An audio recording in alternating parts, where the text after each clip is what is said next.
Good morning and welcome to the third plenary session. I'm Bruce Marshall with the Cystic Fibrosis Foundation. Good morning to those of you here in the auditorium and to all of you watching on video. After this plenary, we have another full day of symposia and workshops, and then we get to celebrate the progress for the last year at the closing party. Before we get to this morning's presentations, there are some important awards to announce and people to thank for their contributions to this conference. This third plenary is typically focused on an important clinical issue, and so it's an ideal opportunity to put the spotlight on the care center teams. They're at the heart of our efforts to enable people with CF to stay healthy so that they can lead full, productive lives. Care centers are where people with CF and their families come together with the multidisciplinary care teams to deal with the day-to-day challenges, where deep relationships are formed that help sustain people with CF and enrich the lives of the care teams who serve them. In 2008, the CF Foundation created the Quality Care Awards, given annually to those centers demonstrating a sustained commitment to quality improvement with tangible results. This year, only those 19 centers that underwent a site visit from their peers on the center committee were eligible for consideration. This morning, it is my honor and privilege to publicly recognize several CF care centers for their outstanding work with the 2015 Quality Care Awards.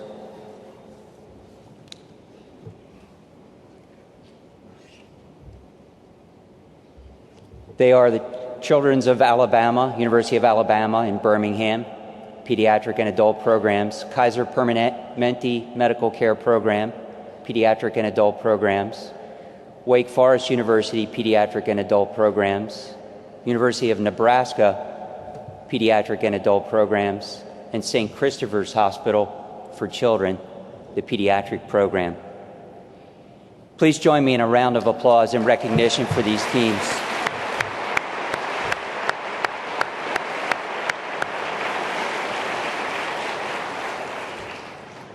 And to all the care center teams across the country and around the world, thank you. Thank you for all you do on behalf of people with CF and their families.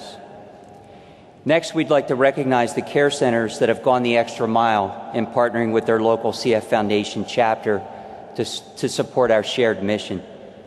The 2015 Outstanding Partnership Awards go to the following centers: Central Florida Pulmonary Group, Children's Hospital Colorado, Children's Hospital LA, Children's Hospital Pittsburgh, Cincinnati Children's, Emory University, Hershey Medical Center, Johns Hopkins, SUNY Upstate, University of Arizona in Tucson, right down the road, University of Nebraska, and the USC Keck School of Medicine. Please give them a round of applause.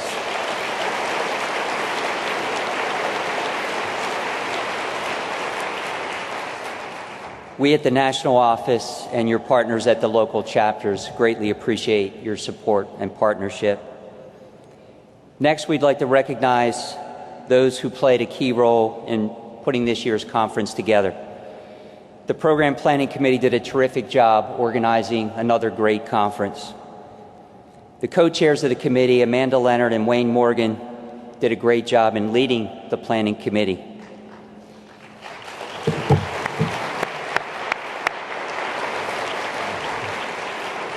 Many of you know Amanda and Wayne. They're very special people. I'm going to ask them to come forward so we can give them a small token of our appreciation.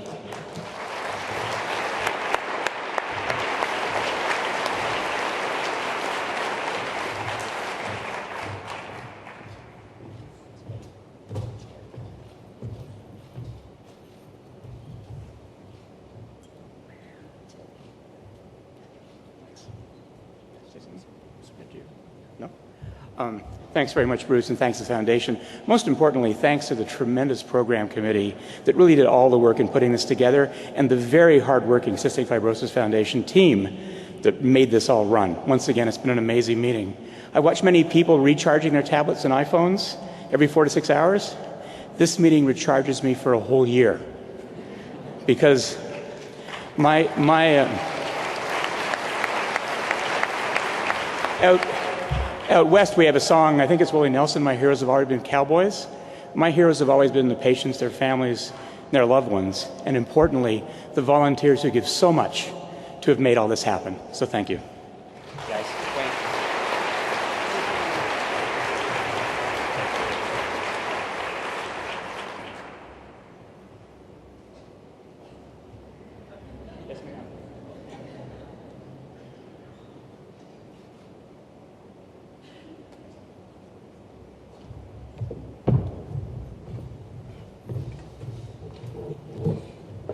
Next, I'd like to recognize our meeting staff. We wouldn't be enjoying this conference without many long days for this team preparing for the conference.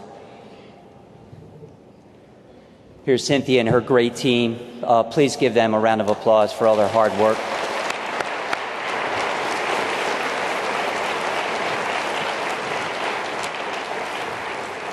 I have a gift for Cynthia, but she will never come forward to accept it. She's nervous in front of a crowd. I'll give it to her later. Next, we want to recognize the up-and-coming generation of investigators. Selection committee had difficulty choosing among the many high-quality abstracts this year. I want to congratulate the winners and to all the young investigators who submitted abstracts and presented at this year's conference. 2015 Junior Investigator Award for the Best Abstract in Basic Science is Daniel Cook, Molecular Physiology and Biophysics at the University of Iowa.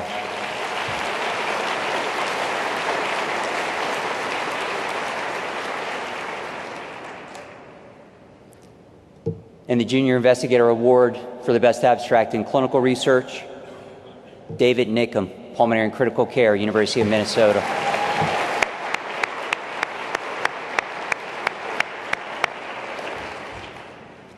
Now I'd like to introduce my friend and colleague, Cindy George, Senior Director of Patient Engagement at the CF Foundation, who will announce the winners of the Cantos Award. Thank you, Bruce, and good morning, everyone.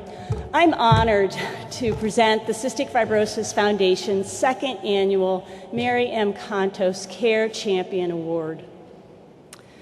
Mary Cantos was a nurse clinician, pediatric nurse practitioner, and program coordinator at the Cystic Fibrosis Center at the Women and Children's Hospital of Buffalo.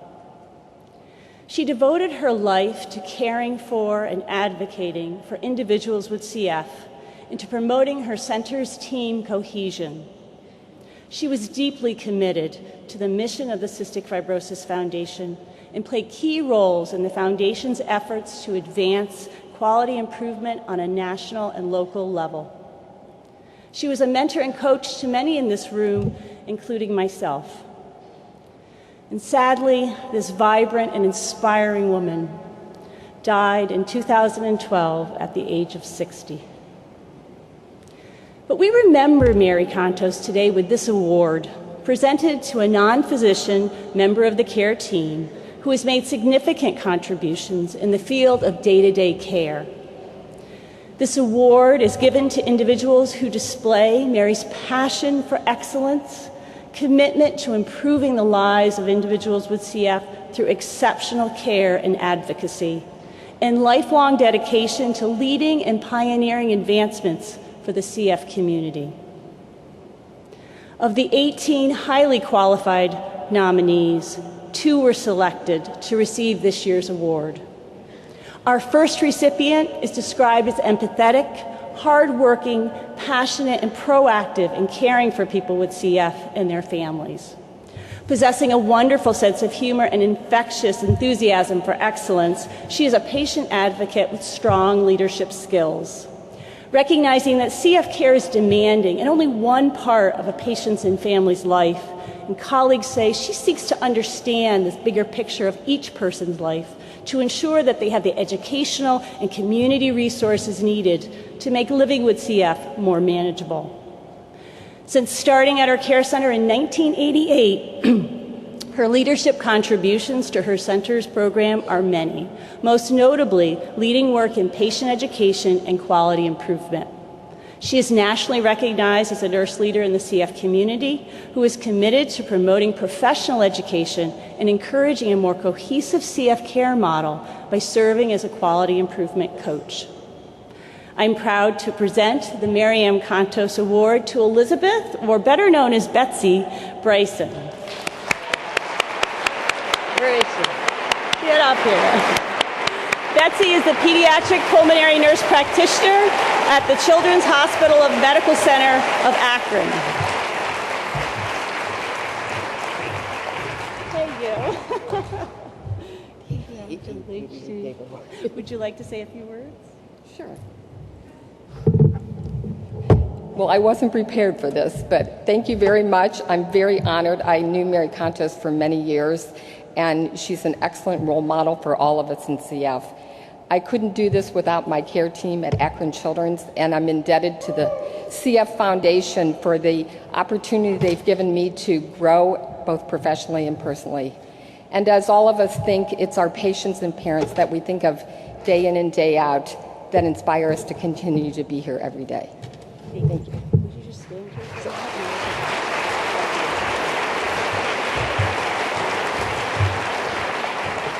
Our second award recipient is described as kind, caring, and a dedicated professional who goes above and beyond to improve the lives of people with CF and their families. In her role as CF social worker since 1994, she has led advocacy work at the local, state, and national level in an effort to promote the health and well-being of all individuals living with CF. She is always available to patients and families, offering emotional support and expert counseling, and is well loved by the people who visit her center. Always striving to deliver superior CF care, she initiates and spearheads the implementation of new ideas, tools, and programs such as self-care, parent mentoring, and many others. In addition, she avidly shares her expertise as a speaker here at conference and has made many contributions as a national leader, the most recent which include co-leading the CF Foundation's National Mental Health Task Force. She is often described by colleagues as the glue that holds our CF Center together. I'm proud to announce that the second recipient of the Mary M. Cantos Award is Kim Reno, CF social worker at the CF Center at Northwest Ohio.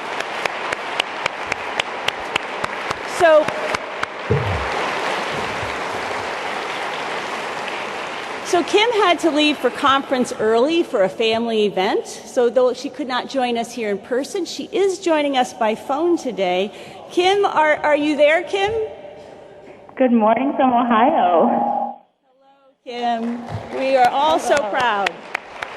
Would you like to say a few words, Kim? I would like to express my sincerest gratitude to my family, my colleagues at the Care Center, my social work colleagues, Dr. Bell, Dr. Campbell, Dr. Marshall, to you, Cindy, Dr. Borowitz, and the award committee, and all of my colleagues who have provided their support and their encouragement to me over the 21 years I have been involved in the center. There have been so many positive changes in CF care over the years. The life expectancy continues to rise, and there is more hope for the future in CF care now than ever before. One of the greatest joys I have been given is the opportunity to work with our patients and families throughout their journey with CF. Thank you again for this incredible opportunity and honor, and I truly look forward to our continued work in enriching the lives of our patients and families. Thank you, and congratulations, Betsy. So Betsy and Kim, all of us thank you for being champions of care for our community. Thank you. We're going to get a picture.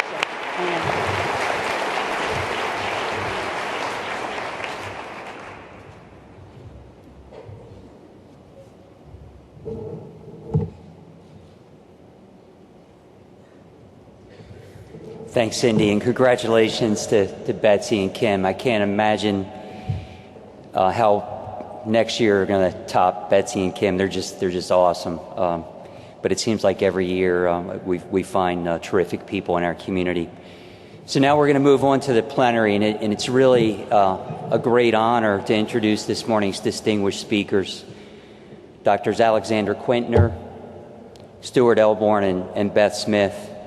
Dr. Quintner is a professor of psychology and pediatrics at the University of Miami.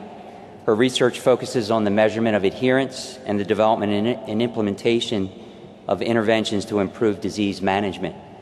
She's also developed several health-related quality of life measures for children and adolescents with chronic illnesses, including the CFQR, familiar to many of us. She led the TIDE study, an international study of depression and anxiety in patients with CF and their parent caregivers.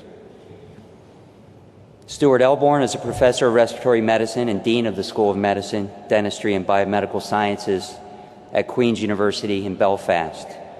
He's also a consultant physician in the Adult CF Care Center in Belfast City Hospital.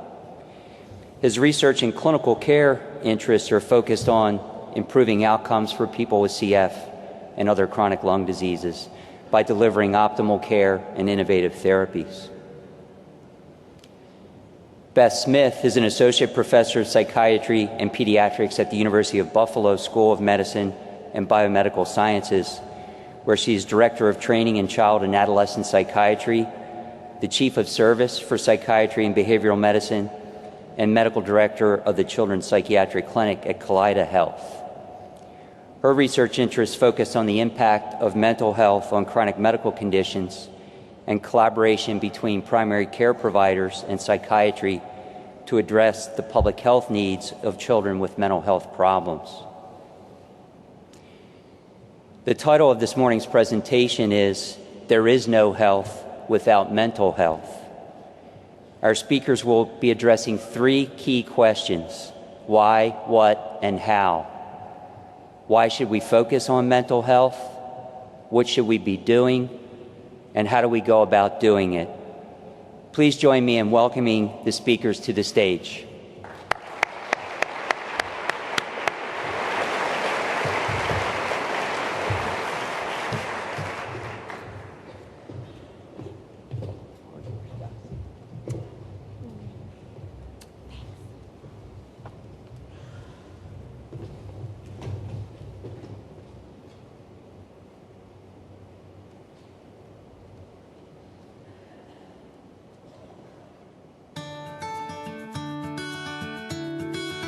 My name is Andy Lippman.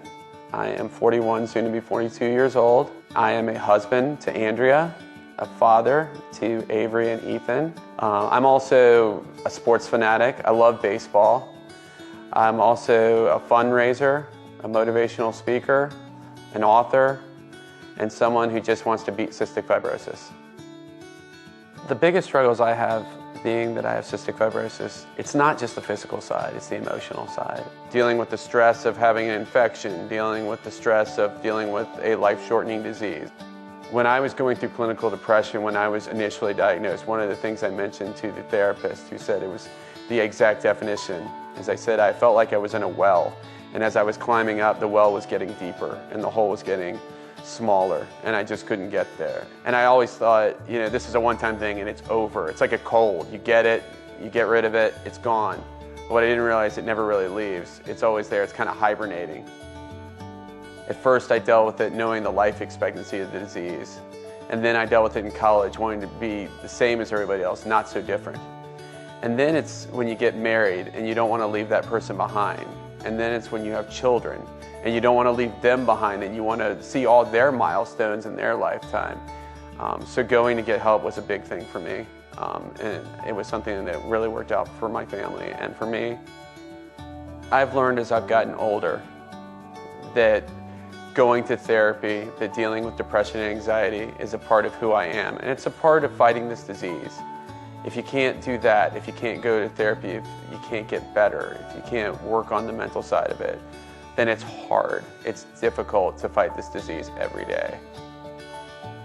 I'm very fortunate to have the support system that I do. I have an amazing wife. I have great parents. I have a lot of friends around me that are always willing to help. And it'd be nice if you don't always have that, is that you have a doctor that can be there for you, that can listen to you, and that can find the help that you need. A CF patient, one of the biggest things we need, in my opinion, is motivation. And if you're not right up here, you can't have that motivation to do the things that we have to do on a daily basis.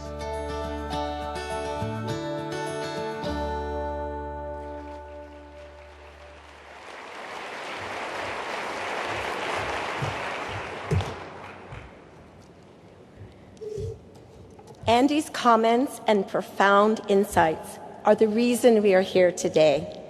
I am honored to begin this part of the plenary session and welcome you to the first plenary on mental health in CF at the North American CF Conference.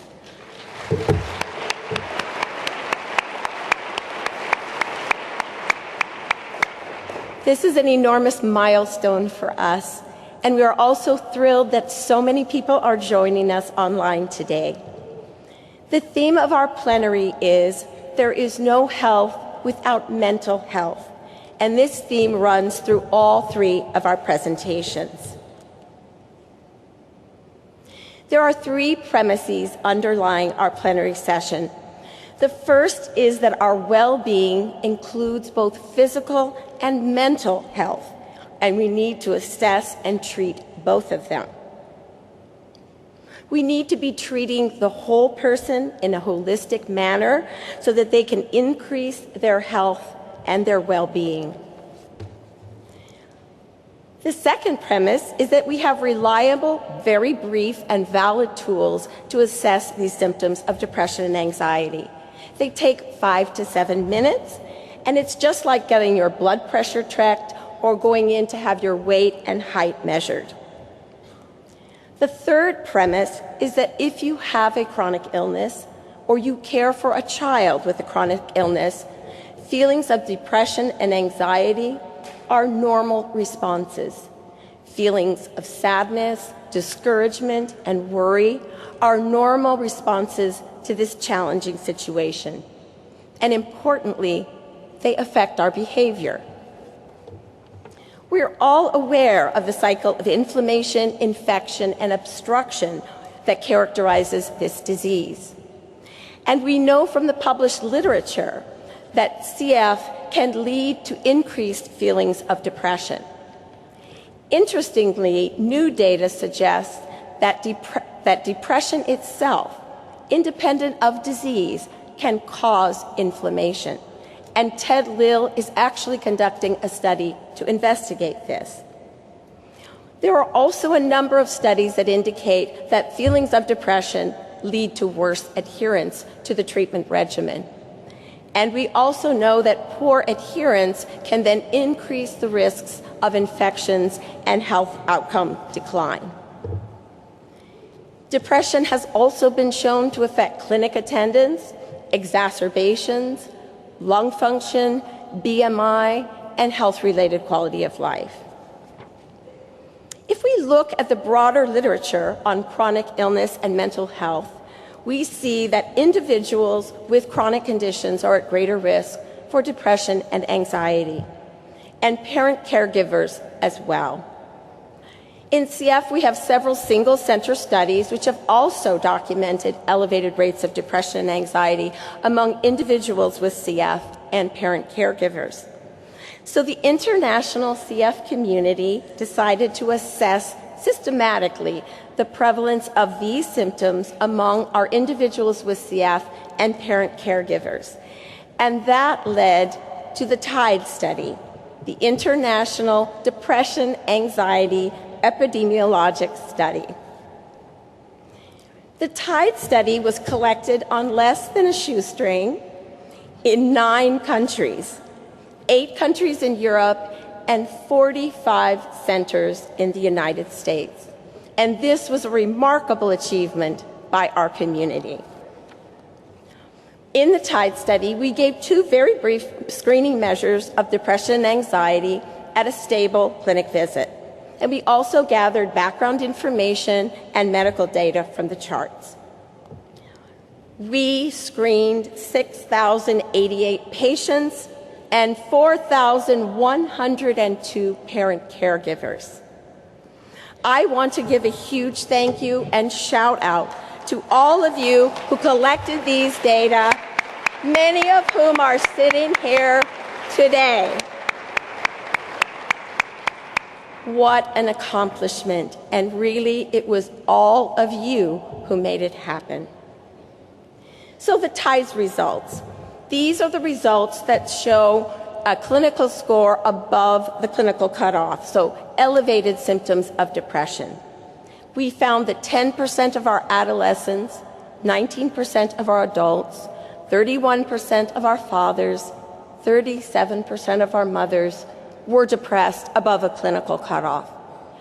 And these are 2 to 3 times the rates we would see in a community sample. Now let's look at the rates of anxiety. Again, scores above the clinical cutoff.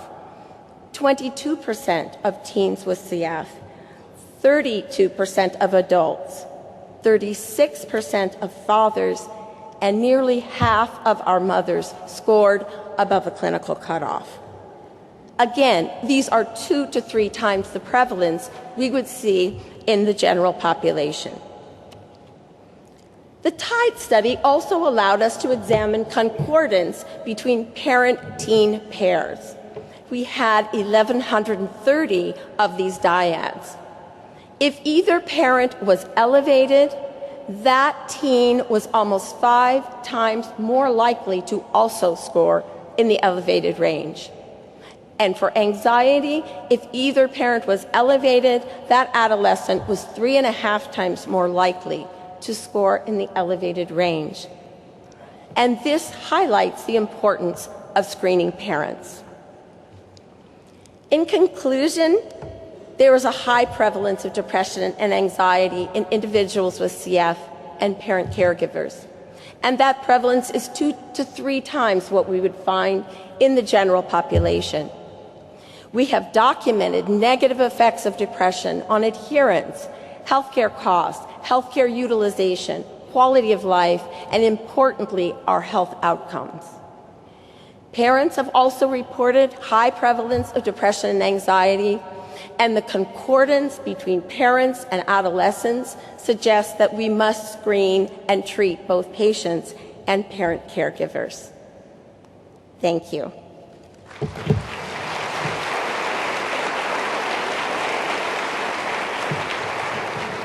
These data are a call to action, and so I would love to introduce my good friend and colleague, Stuart Elborn, who will tell us now what we can do about it.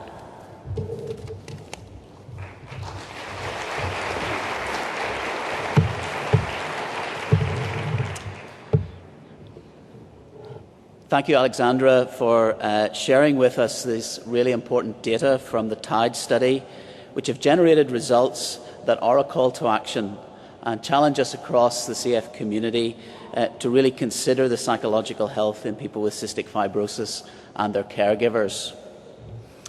In response to these compelling results, the CF Foundation and the European CF Society decided that we should bring together experts in this field and consider how to address the issue of well-being, in particular depression and anxiety.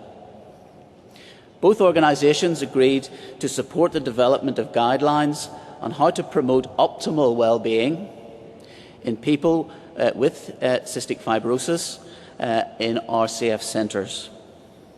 And I'd like to thank both organisations for their vision to do this and in supporting bringing mental health in CF under the spotlight to enable us to put in place evidence-based guidelines to support a culture of holistic care for individuals with cystic fibrosis and their parents and caregivers, and to promote the right skills and capabilities in CF teams to support the people that we look after in our centres.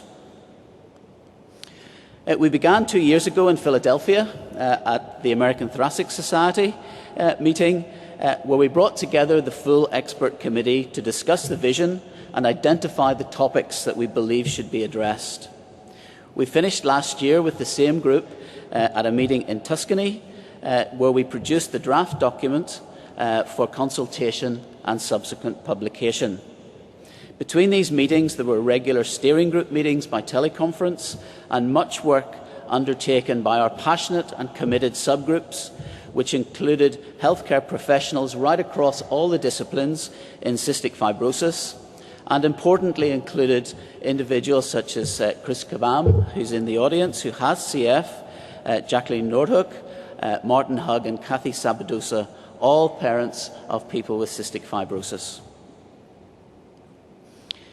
At the first meeting, we agreed that there were 4 core areas that we needed to address. First of all, screening for anxiety and depression, psychological interventions, drug treatments, and future research. In this part of the plenary, I'm going to deal with the first 3 of these, and Beth will pick up future research at the end of her presentation. We used a very robust and well-validated approach to guideline development, which is used by a number of national and international bodies. This is called the PICO format. This allows us to identify particularly the populations of patients that we are interested in and make sure that we describe them properly so that when we're considering the interventions, which is the I in PICO, we get the intervention treatment approaches correct for the population. We also considered comparators. What are the alternatives in terms of interventions that we can compare, and considered all the possible interventions that might be of value. And finally, the PICO focuses on the outcome that is important and relevant for the particular group that you're studying. So in our case, it was looking to be absolutely clear that the interventions were going to be relevant and helpful for people with cystic fibrosis and their caregivers. Each of the working groups with literature support worked through these questions on screening, psychological interventions, drug treatments and future research, and produced a draft consensus statement around these particular areas. At the second guideline meeting, we reviewed each of the statements and had a vote to ensure that the whole committee agreed on each statement. For statements where there was less than 80% agreement, we went back to the drawing board and redrafted the statements and consensus and had a further discussion. In areas where we achieved greater than 80% agreement, these were accepted, and indeed for all of the statements we ultimately reached 100% agreement in the committee. A draft document of background and our recommendations was then put together and publicly circulated within the CF community for comments. From this consultation process, the feedback was re-examined and the committee used this to put together a final manuscript of the guidelines from the International Mental Health Committee, which was submitted to Thorax. And I'm pleased to say that yesterday the guideline has gone online. It is an open access, so it is free for everyone in the CF community to download this from today.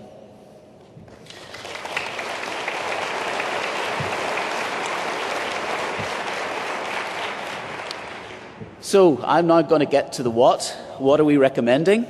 Well, first of all, we want ourselves as a CF community to recognise that the keys to this is that psychological health and well-being is the responsibility of all of us involved in the care of people with cystic fibrosis.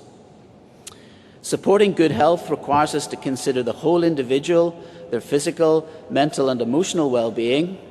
So one of the key messages I hope we take away from this plenary, that indeed there is no health without mental health, and all of the CF teams supporting CF parents and individuals with CF and their partners need to be engaged in this area. So what are we suggesting? Well, the International Committee first of all recommends that annual screening for anxiety and depression is undertaken using the PHQ-9 and the GAD-7 scores for all adolescents and adults with cystic fibrosis over the age of 12 years. Also, if there are clinical concerns around an individual or family, these screening tools should also be used on intervening visits. The PHQ-9 and GAD-7 are both very robust and well-validated tools and are recommended across a very wide range of other healthcare areas internationally for screening for anxiety and depression. They can be completed in 6 minutes and are available electronically. For individuals who screen in the normal range, we suggest that there is simply annual screening and continual encouragement around positive well-being and psychological health. For individuals who screen in the mild range, we suggest supportive interventions around stress management and just general good advice about maintaining good psychological health, and then rescreening to ensure that the individual is maintaining a positive mental health score. For individuals who score in the elevated range, in either moderate to severe, we suggest that there's a clinical assessment undertaken to determine the impairment of psychological health. It's important for us to remember that these two tools are screening tools, they're not diagnostic tools, so the clinical assessment is very important to determine the impairment of psychological health and also to make sure we understand patient preferences and, importantly, understand if there's any concerns or issues around suicidal thoughts in individuals who score particularly in the severe depression range. The interventions that we are then encouraging and suggesting are evidence-based psychological therapies such as cognitive behavioural therapy, and in those with severe depression or refractory anxiety, psychopharmacological interventions with antidepressant drugs. Individuals who are going through this process and who are improving should continue to be screened at their clinic visits using these very efficient and short tools to assess response. The psychological interventions that we're suggesting are listed here. These are the first-line SSRI antidepressants, which should be used when appropriate. And it's very important that we monitor closely the therapeutic effects and adverse effects, drug-drug interactions, which are particularly important with some of the new therapies coming online, as these are new-in-class agents which may interact with antidepressant drugs. We're going to now see a video of a parent, Kat Quinn, who I think really illustrates the second part of this, which is the importance of screening and providing positive mental health interventions for parents and other caregivers in our CF family. So could we have the next video? My name is Kat Quinn, and I have 2 children. My eldest is Maylee, and she has CF, and my youngest is Ellisy, and she does not have CF. I had a very different experience than most families because Maylee was diagnosed at 3. And so those first 3 years of her life were very terrifying, trying to figure out what was wrong with her and not having answers. And so when Maylee was diagnosed, while cystic fibrosis was a terrifying label to be given to her, there was also a feeling of relief that we actually had a place to start working now. We had treatments, we had opportunities to help get her back to being healthy.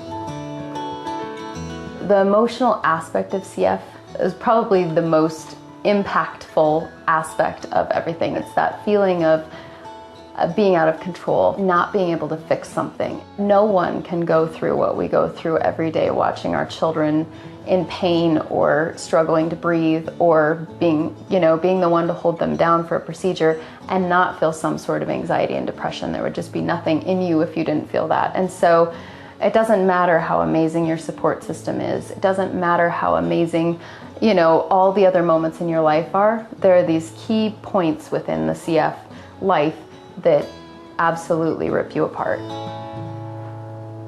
With all the hurdles that we have, that if you're not healthy, you cannot take care of your children. And I think that needs to be the focus, is we are their role model for how they'll be caring for themselves. I think that mental health screening for both patients and caregivers should definitely be something that starts from the beginning. Having support systems in place that allow for caregivers to really unload about that feeling and have ideas as to how to kind of push through those times, right when those first clinic visits happen, that it's just implemented into part of the routine maintenance. I mean, how's your lung function? How's your BMI? How is your mental health as well as your child's? Just to kind of have that screening be a part of all the other screenings that happen, so that when a red flag comes up, it can be addressed in a very non-confrontational environment that makes everyone feel like it's just part of the care. I think normalizing the emotions that accompany the diagnosis and the disease progression is the first kind of point to get back to where I need to be the best caregiver for Maylee.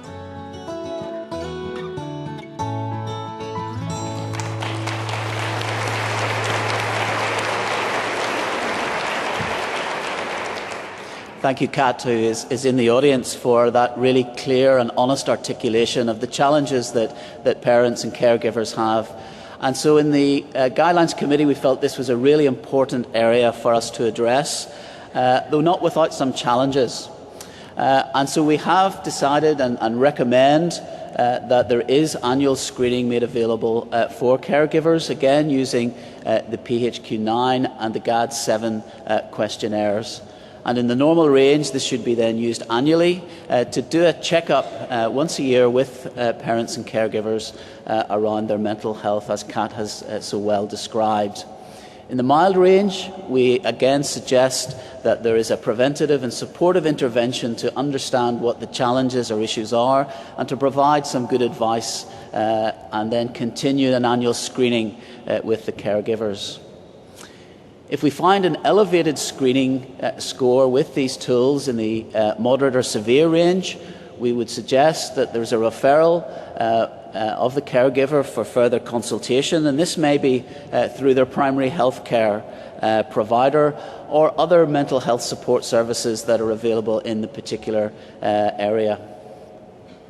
And we would again recommend that the intervention for the caregiver is evidence-based psychological intervention, particularly around cognitive behavioural therapy.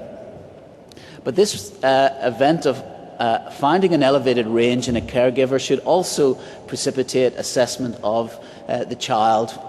Alexandra showed you some of the data of parent and adolescent pairs, and it should be seen as a marker for further assessment of the young person with cystic fibrosis. This should also be precipitated if there are clinical concerns about the young person as well. And appropriate referral should then be made for the child, perhaps some work done in conjunction with their parent or caregiver. So in summary, during this very exciting two-year programme in developing these guidelines, we have, I believe, been very robust in these recommendations and have brought forward impactful recommendations for people with cystic fibrosis and their families, and which will allow you as the CF teams to screen for those at high risk of depression and anxiety. And this will help us break down some of the uncertainties and taboos around psychological health and promote well-being of people with cystic fibrosis and their caregivers. Finally, in parallel with developing the guidelines under the leadership of Jan Abbott, we undertook a survey across USA and Europe. This survey was distributed to around 4,000 health professionals with a 30/6 response rate.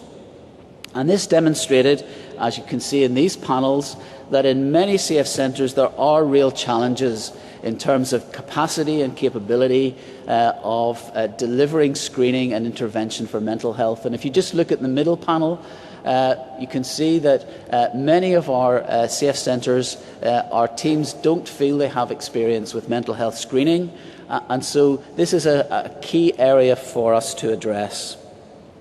So it is now my pleasure to hand over to Beth Smith, who's going to share with you some of the successes and challenges of early adoption and implementation of these guidelines in her CF Centre. Thank you, Beth.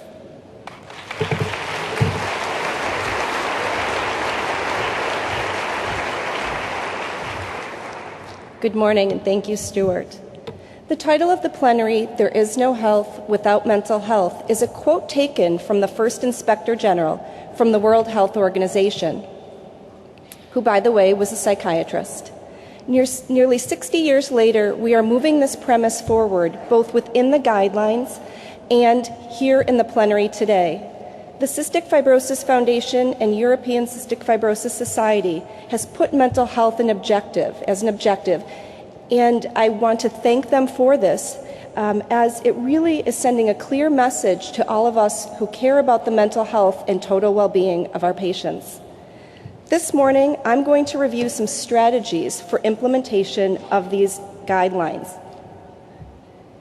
Alexandra talked about the impact and prevalence of anxiety and depression. This was a call to action. Stuart reviewed our response within the guidelines.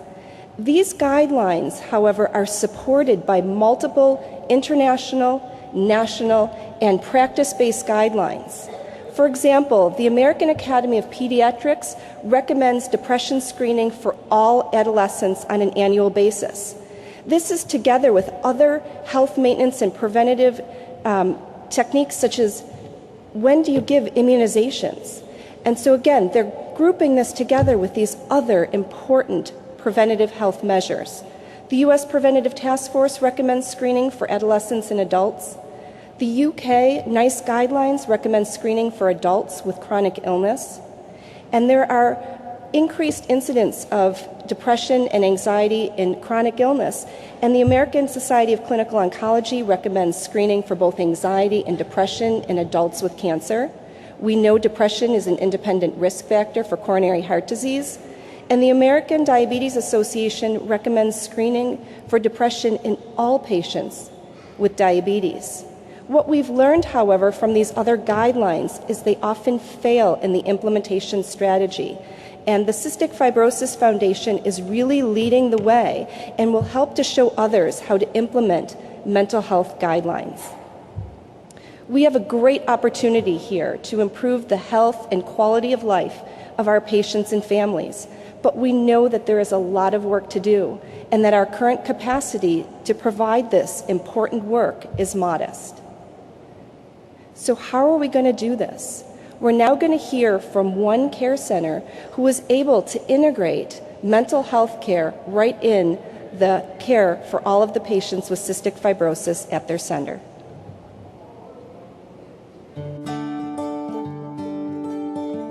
I'm Christine Pryor, and I'm the social worker in both the pediatric and the adult cystic fibrosis clinics at UVM Medical Center. And we started screening for depression and anxiety in the pediatric clinic in May of 2014 and in the adult clinic in July of this year. When we decided to start implementing the screening, initially we sent a letter to all of our patients and all of our caregivers, and we followed that up by having an article in our newsletter to explain that the depression and anxiety screenings would be starting in clinic and what that process would look like. Patients and caregivers were not surprised to hear that patients with cystic fibrosis and their caregivers are at an increased risk of having symptoms of anxiety and depression. It's something that they've recognized and felt for a long time, and I think they feel validated having us recognize that. Our care center has not found that the implementation of the depression and anxiety screening has impacted the flow of clinic in a negative way. The screening tools take maybe 3 to 5 minutes to complete. It really is not lengthy. It's very easy and very quick. I review them at a time when the patient and their caregivers are being seen by other providers, so that really doesn't impact the flow at all. And then I go back later in the visit when there's a break and talk about the results. After I score the depression and anxiety screenings, I make sure to talk to the providers about the results. And I think that information gives them a bit more clarity into who their patients and their families are. And we ask a lot of these patients, and it's really important and helpful information for providers to know where they're at in terms of their mental health. When we started to think about implementing depression and anxiety screenings, the biggest barrier that we found was trying to figure out what we were going to do with the elevated scores. So what we did here is we reached out to our psychology department and we asked if they'd be willing to partner with us so we could come up with a plan for patients who did need additional support. If patients live far away or do not want to come back to meet with a psychologist here, some other options that we offer is I'm happy to call their primary care doctor and see what their thoughts are about therapists who live locally. We have a huge catchment area here in Vermont. We serve all of Vermont and upstate New York, so I don't know therapists in all of those areas. But I'm happy to either, refer people to their PCP or call myself and see who they might know in that area, or also refer people to their local mental health counselors. I also often, for children and for adolescents here in Vermont, there's often therapists that are school-based that also can be a good option. So there are alternatives if it's not realistic for patients to come back here to meet with our psychology department. I think that screening for depression and anxiety is really important.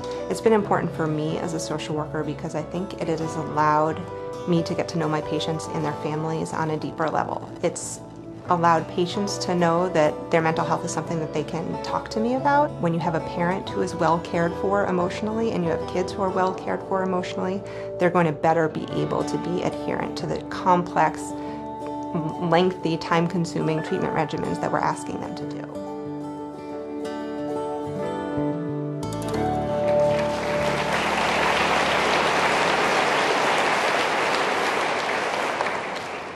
We know that implementation strategies will differ across different healthcare delivery systems and across different payment systems. This video from the University of Vermont really highlights one center's approach to integrating high-quality mental health within the care that they provide at their center. We know that there is no one solution for every center. However, the International Committee on Mental Health and the Cystic Fibrosis Mental Health Committee have put together some strategies to assist centers. The International Committee on Mental Health embedded implementation directly into their recommendations. For example, the survey that Janice Abbott produced found that of those centers that were screening, 48 different screening tools were being used. Therefore, our guidelines recommended the use of one tool for anxiety and one for depression to help standardize care, but also to help with the feasibility of implementation, allowing us to educate and train providers in using these screening tools. Additionally, they provided a lot of educational support materials that together will move implementation forward. The CF Foundation put together a multi-stakeholder mental health task force. This task force had the responsibility of how do you implement these international mental health guidelines. We were asked to answer the question, how do you implement mental health within a care center? To help answer these questions, we looked at what is the current evidence, and we also did a comprehensive analysis of centers in the United States that are currently screening, looking for what were the keys to help them implement and maintain these programs, what were the barriers and got in the way, and what were some tools or things that they learned to help overcome those barriers. We used this and came up with expert consensus and produced a white paper with recommendations for the Cystic Fibrosis Foundation. Some of the educational materials that we produced includes a manual of procedures.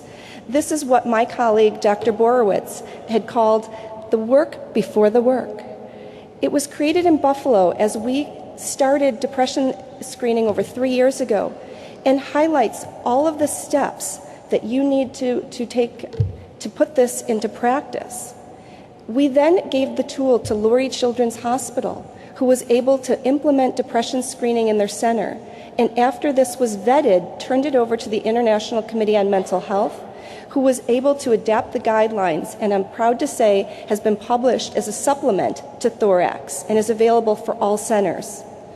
This tool is user-friendly, applicable, and provides step-by-step recommendations, free downloadable educational resources, and tools to be used at the center level. This is just some examples of the tools we have. We have either created tools, borrowed, of course with permission, tools from mental health providers, or adapted them for CF. These are just some tools on educational material for both staff and for patients and parents to answer questions like, what is depression and anxiety? We also have concise pamphlets and handouts for parents on common mental health issues. These are examples from the American Academy of Child and Adolescent Psychiatry's Facts for Families. We also had to look at what additional resources would we need for the implementation of our treatment recommendations. So again, embedded in the guidelines, we looked at evidence-based literature and made recommendations for which therapies are most effective. So when you have an elevated screen and a patient needs referred, you know what to ask for. In the manual of procedures, we have some suggestions on how to create your referral network, handouts on what is psychotherapy, and a handout that my colleague, Carla Fredericks, helped create on what is CF for our mental health care providers. In addition, we have had our second year of training in CBT, and it was attended by over 50 care center staff members to help provide these services right at the center. For medication management, we have a comprehensive table that is, again, available as a supplement in the thorax guidelines, looking at these first-line medications that Stuart described. It gives dosing strategies, titration schedules, target doses. We know that we might have to have adjustments in renal or hepatic impairments. We've addressed some important drug-drug interactions. For example, when somebody is on linezolid and needs an SSRI, or Orkambi. There's cytochrome P450 enzyme systems that these medications go through. So as medications are developed in the future, we can also consider drug-drug interactions. And this year we had our first psychopharmacology short course, and we're hoping to take this material and adapt it for a wider audience. So when we think about how to integrate mental health into the CF clinic, we had to look again to the literature, and we looked at different philosophies and models for this. And at the top of the short list each time is a collaborative care model, which was established in primary care and integrates mental health into primary care. It typically has a team including a mental health coordinator together with a primary care provider, and psychology or psychiatry referrals as needed. We looked at what was the key function of the mental health coordinator, which again in the literature seemed to promote this collaborative care model. This is somebody who is tasked with providing preventative strategies for patients with anxiety and depression, who can institute screening and provide case management for those who screen in the clinically significant range and after assessment need further intervention. Oftentimes, these coordinators can also provide direct patient clinical care because they're trained in psychotherapies. We brought this to the attention of the Cystic Fibrosis Foundation in the white paper, and they have created an RFA to help support mental health care. This is designed to facilitate implementation of these guidelines and reduce this gap in our care. They are providing significant seed funding for mental health coordinators within centers. And it's designed for hiring additional staff or to increase the FTE of an existing staff member who will focus on mental health coordination and psychosocial intervention. This RFA was just released, and we encourage all of you to go back to your care centers and put these RFAs together and begin to screen and treat your patients.